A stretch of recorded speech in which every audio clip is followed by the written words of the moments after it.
Hello दोस्तों, स्वागत है आप सबका जीएस विथ लेंस पर। यह चैनल आपका स्टडी पार्टनर है जहां हम बोरिंग टॉपिक्स को एंगेजिंग बनाएंगे और कॉम्प्लेक्स कॉन्सेप्ट्स को सिंप्लीफाई करने की कोशिश करेंगे। अभी हम लोग एम लक्ष्मीकांत सर की इंडियन पॉलिटी की किताब से पार्लियामेंट वाला चैप्टर पढ़ रहे हैं और पिछले वीडियो में हम लोगों ने डिवाइसेज ऑफ पार्लियामेंट्री प्रोसीडिंग्स वाला टॉपिक को डिटेल में समझा था। तो दोस्तों, आज के इस वीडियो में हम शुरू करने वाले हैं लेजिस्लेटिव प्रोसीजर इन पार्लियामेंट को। तो देखिए, जब भी हम कोई नए लॉ के बारे में सुनते हैं, चाहे वो एडुकेशन से रिलेटेड हो, एनवायरनमेंट से या टेक्नोलॉजी से, उन सब का एक फिक्स प्रोसीजर होता है पार्लियामेंट के अंदर। ये प्रोसीजर इंश्योर करता है कि हर बिल पे प्रॉपर डिबेट, डिस्कशन और डिसीजन मेकिंग हो बिना किसी जल्दबाजी के। तो चलिए दोस्तों, इस टॉपिक को शुरू करते हैं। तो दोस्तों, सबसे पहले बात करते हैं ओवरव्यू ऑफ लेजिस्लेटिव प्रोसीजर, यानी कि किसी भी बिल का लॉ बनने तक का सफ़र। यहाँ पे पहला पॉइंट है, it is identical in both the houses of parliament, यानी कि चाहे बिल लोकसभा में आए या राज्यसभा में, दोनों हाउसेज में प्रोसेस बिल्कुल सेम होता है। हर बिल को 3 मेन रीडिंग से गुजरना पड़ता है, फर्स्ट रीडिंग, सेकेंड रीडिंग और थर्ड रीडिंग।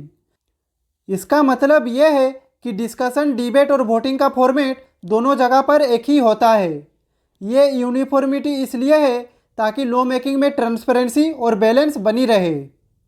यहाँ पे नेक्स्ट पॉइंट है, every bill must pass through both the houses of the parliament, यानी कि दूसरी इंपॉर्टेंट बात यह है कि हर बिल को कंपलसरीली दोनों हाउसेज से पास होना पड़ता है।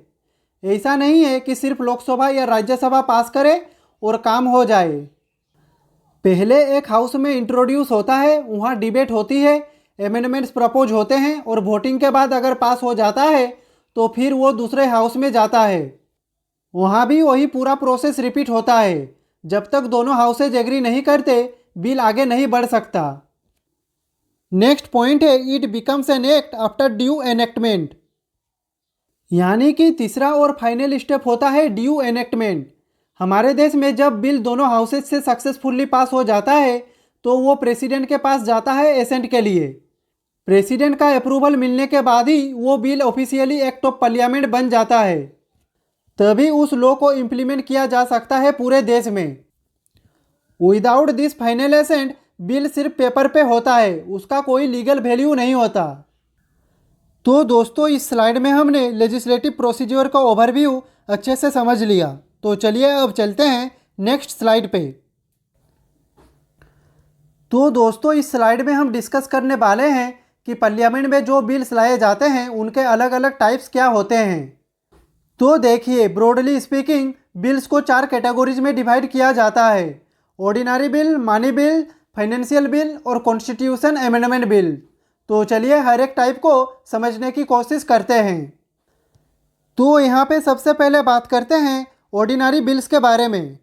तो देखिए, these are bills on non financial matters, यानी कि जैसे नाम से पता चलता है, ये वो बिल्स होते हैं जो नॉन फाइनेंशियल मैटर्स से जुड़े होते हैं, जैसे कि एडुकेशन, हेल्थ, ट्रांसपोर्ट या किसी भी जनरल टॉपिक पर। इन्हें दोनों हाउसेज, लोकसभा और राज्यसभा में इंट्रोड्यूस किया जा सकता है और दोनों की अप्रूवल जरूरी होती है।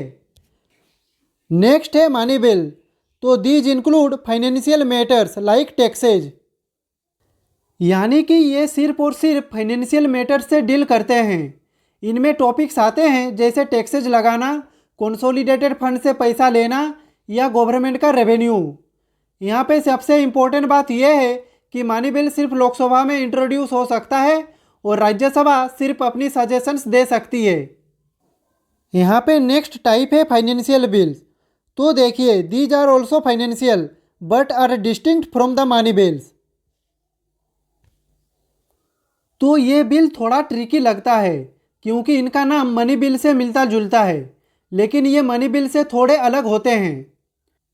इनमें भी फाइनेंशियल एलिमेंट्स होते हैं, लेकिन ये ब्रॉडर टॉपिक्स कवर करते हैं। इनका प्रोसीजर मनी बिल से थोड़ा डिफरेंट होता है और दोनों हाउसेज का रोल इक्वली इम्पोर्टेंट होता है। नेक्स्ट है कॉन्स्टिट्यूशन अमेंडमेंट बिल्स।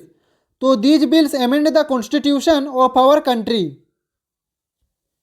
तो लास्ट में आते हैं कॉन्स्टिट्यूशन अमेंडमेंट बिल्स, ये स्पेशल कैटेगरी के बिल्स होते हैं जो हमारे संविधान में चेंजेस करने के लिए लाए जाते हैं। इनका प्रोसेस भी स्पेशल होता है। इन्हें दोनों हाउसेज में सेपरेटली पास करना पड़ता है with A 2/3 majority of members present and voting. इनमें प्रेसिडेंट का रोल सिर्फ फॉर्मल होता है, वो इन्हें वापस नहीं भेज सकते। तो दोस्तों ये थे 4 टाइप्स ऑफ बिल्स जो पार्लियामेंट में लाए जाते हैं। हर बिल का अपना इम्पोर्टेंस, स्कोप और प्रोसीजर होता है और इनका अंडरस्टैंडिंग जरूरी है अगर आप पॉलिटी या करंट अफेयर्स में इंटरेस्ट रखते हैं। तो दोस्तों इन चारों टाइप्स को हम अलग अलग वीडियोज में डिटेल में कवर करेंगे। तो इस वीडियो में बस इतना ही। नेक्स्ट वीडियो में हम ऑर्डिनरी बिल्स को डिटेल में कवर करेंगे। तो मिलते हैं दोस्तों नेक्स्ट वीडियो में। तब तक के लिए खुश रहिए, स्वस्थ रहिए। जय हिंद, वंदे मातरम।